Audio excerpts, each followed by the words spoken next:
In this video, we're going to build off of the last video on modeling towards an application called optimization. And this is used a lot in calculus. So this says a conical shaped paper cup is to be made from only 54 pi square centimeters of material. We wish to find the dimensions, meaning the radius and the height of this cup, that will maximize the volume. So I know you don't have a picture, but do your best to try to draw this one. My pen wasn't behaving, so I didn't want to draw a sloppy picture. You can imagine this is one of those type of cups that you would get at a water cooler that, where you kind of pull off. They're a little bit annoying. Or you're running a marathon, they usually give you this type of cups. But in any case, the dimensions that matter are the radius of the circular section on the top, and then the height. Okay. Okay, so then it says what is the volume formula? So the volume formula for a cone is 1/3 pi r squared times the height. It says what is the surface area, include the radius and the height.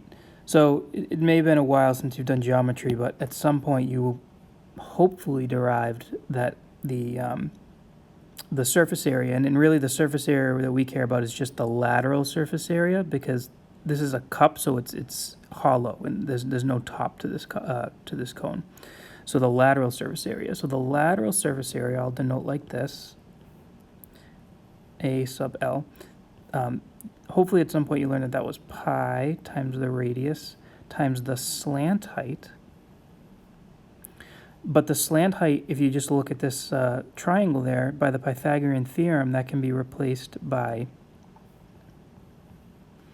the square root of h squared plus r squared. Okay, and I omitted the details there, but just do the Pythagorean theorem and solve for L. You can see that it's h squared plus r squared. Okay, so then it says, how can we express the volume as a function of the radius? How can we express the volume as a function of the radius? Well, let's write down the volume formula down here and note that it is in terms of two variables, the radius and the height. We want to replace this height here. We want to replace the height variable with something with an expression in terms of the radius. So the volume of a cone, we know, is 1/3 pi r squared. Now I'm gonna put a big open parenthesis there for the h, because we want to replace that h. So here's how we'll do it. Up above, we're going to note that I've got the formula for the lateral surface area, and up here where it says that the cup is to be made from 54 pi square centimeters of material, that is the problem's way of telling you that the surface area of this cup has to be 54 pi square centimeters. Okay, now we're gonna interpret that to mean the lateral surface area. Okay, we're not gonna kind of get into the details of the fact that there's inner area and outer area. Okay, so we're just gonna interpret that to mean the lateral surface area. So that's a constraint. So what that tells me is that this here has to be 54 pi. That's a constraint in the problem. So that tells me that that needs to equal pi r square root of h squared plus r squared. And now my goal is to solve this for h.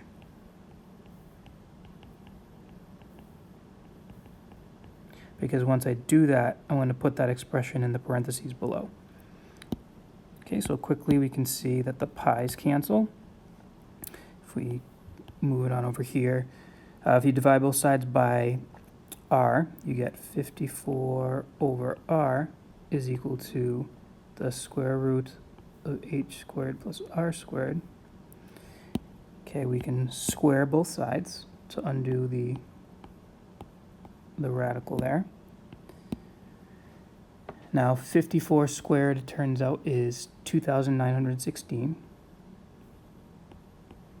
So this becomes 2916 over r squared equals h squared plus r squared. Subtract r squared from both sides. So then I get 2916 over r squared minus r squared is equal to h squared, and then square rooting gives me my expression for h.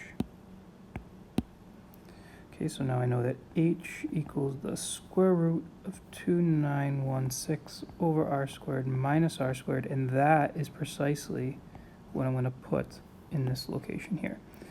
So this is the square root of 2916 divided by r squared minus r squared. All right, so now just to point out, because we've got the volume of this cone in terms of the radius, in terms of one variable, I could write v of r equals 1/3 pi r squared times the square root of 2916 over r squared minus r squared. Okay, so that's the volume as a function of the radius.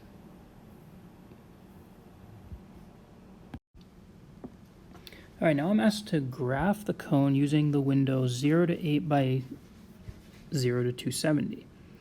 Okay, so what that means is my y-axis is going to go from 0 to 270, and my x-axis is going to go from 0 to 8. So I wouldn't worry so much about scale here, because what we want is just a decent picture. Okay, so 0 to 8, these are the x, this is the x window, and 0 to 270 is the y window.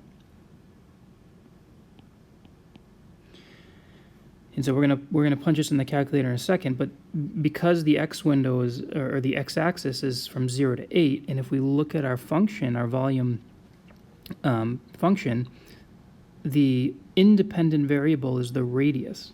So that must mean that the x values here represent possible values of the radius, and the units were centimeters. Okay, and then therefore the dependent variable, the y-axis, is the volume. So where it says label the axes, or label everything, what we want to do is just indicate that the y-axis here represents the volume. And of course the units in this problem would be cubic centimeters. Okay, so now what we're going to do is we're going to punch it into our calculator. And again, we're just going to use x instead of r. So I'm going to go to y1 equals 1/3 pi r x squared times the square root of 2916 divided by x squared minus x squared. Okay, I'm going to go to my window, and I'm going to make the x min 0, the x max 8, my y min 0, and my y max 270, and I'm going to hit graph. Okay, now what matters most here is a decent sketch. It doesn't have to be perfect. So what I'm seeing, and hopefully what you're seeing, if you're following along, is something that looks like this.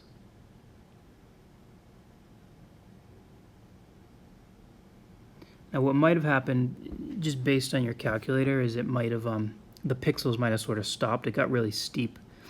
It should continue downward like that. But that is what you should see in your graph. So now that I've got my graph in front of me, we can start interpreting and answering the questions below. So this says, find the radius that maximizes the volume using your graph. So what we mean by maximizing the volume is, we mean looking at this graph and noticing that the volume is maximized right here. Okay, so if we can find the x-coordinate of that point, that will indicate the radius that would yield the max volume, and then the y-coordinate would yield the max volume. So on our calculator, we hit, well, on the graph screen, second, trace to go to calculate. We're doing max, and as usual, you go to left bound, press enter. Right bound, enter, and I am getting the point 5.583 5.584, we'll write 5.584. And then the y coordinate is, I'm gonna give myself a little more space here, 257.81.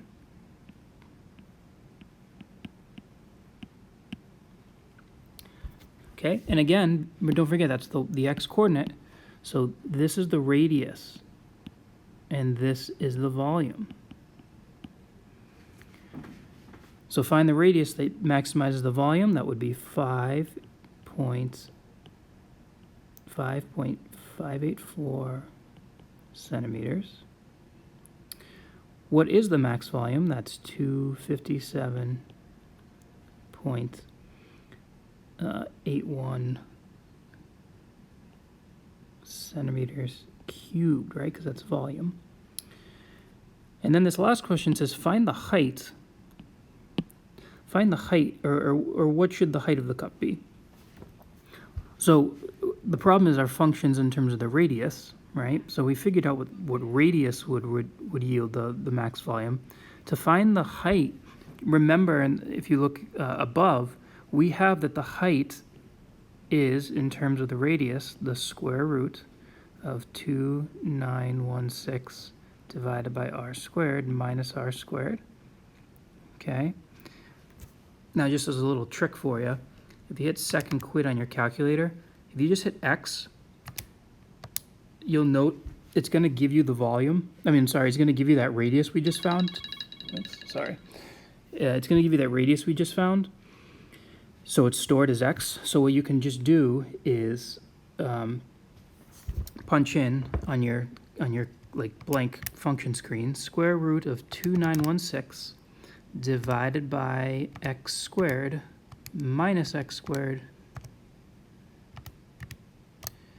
and that gave me 7.896.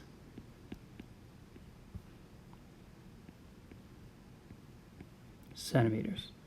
Okay, so that problem, pretty comprehensive. That's like a classic calculus problem, and when you take calculus, you do all the finding the max and everything with theoretical methods and analytical methods, not the calculator. But in my experience, students really struggle on the modeling anyway. So, but in any case, this is an application of finding maxes and mins. We found the volume in terms of the radius. We graphed it. We found the max value and where it occurs, and then we did a little indirect method to find the max height as well.